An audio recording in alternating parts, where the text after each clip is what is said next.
বিপুল পরিমাণ গাঁজা সহ দুই ব্যক্তিকে গ্রেপ্তার করল মালদা থানার পুলিশ।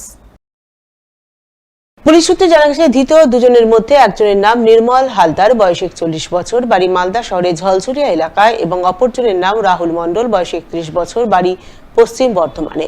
শনিবার গভীর রাতে তারা পুরাতন মালদার মঙ্গলবাড়ি নলডুবি বাইপাস এলাকায় এক 4 চাকার গাড়ি থেকে গাঁজা ভর্তি বস্তা নামিয়ে টোটোতে চাপাচ্ছিল। ওই সময় তারা টোটো সমেত মালদা থানা পুলিশের হাতে ধরা পড়ে। তল্লাশিতে বস্তা থেকে উদ্ধার হয় 35 কেজি গাঁজা, যার আনুমানিক বাজার মূল্য 5 লক্ষ টাকা। তাই রবিবার ধৃত দুজনকে পুলিশি হেফাজত চেয়ে পেশ করা হয় মালদা জেলা আদালতে।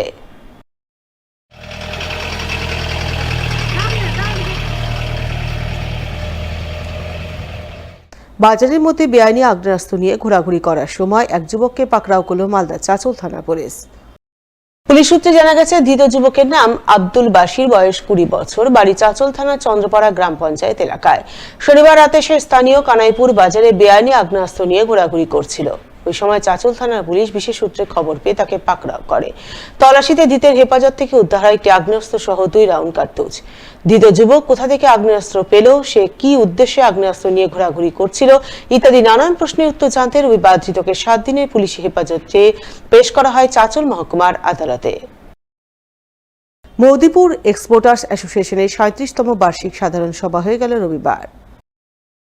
এদিন এই সভা অনুষ্ঠিত হয় মালদার ইংরেজবাজার ব্লকের মহদীপুর সীমান্ত এলাকায় অবস্থিত এক্সপোর্টার্স অ্যাসোসিয়েশনের নিজস্ব সভাকক্ষে।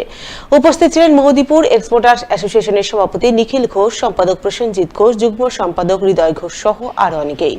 এদিনের বার্ষিক সাধারণ সভায় মহদীপুর এক্সপোর্টার্স অ্যাসোসিয়েশনের সদস্য কর্মকর্তারা মিলে প্রথমে সাংগঠনিক নানা বিষয়ে আলোচনা করেন। এরপর আমদানি রপ্তানিকারীদের বিভিন্ন সমস্যা, অভাব, অভিযোগ নিয়ে আলোচনা চলে বলে জানা গেছে। আজকে আমাদের মহদীপুর এক্সপোর্টার অ্যাসোসিয়েশনের 2023-2024 সাধারণ সভার আয়োজন করা হয়েছিল। এটা আমাদের 37তম সাধারণ সভা।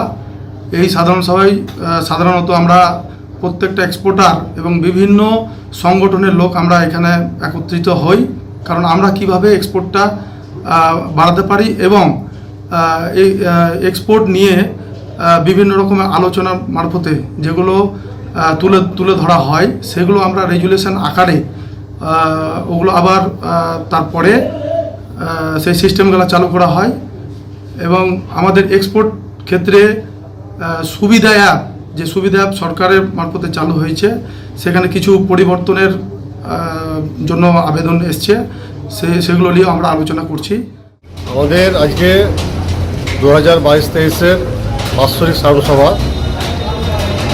আমাদের আজকে আলোচনা কি হলো আজকে এই সভায়? আলোচনা আমাদের মহদীপুরের ব্যবসায়ী সমিতি যে সমস্ত এক্সপোর্টার ছিলেন, তাদের যে বিভিন্ন অভিযোগ আমরা তুলে ধরেছিলাম, তাদেরকে আমরা আজকের দিনে বোঝাতে পেরেছি যে মহদীপুরের বিজনেস কী করে ভালো হয়, কী করে ভালো করতে হবে, সেটা আমরা আজকে তুলে ধরেছিলাম।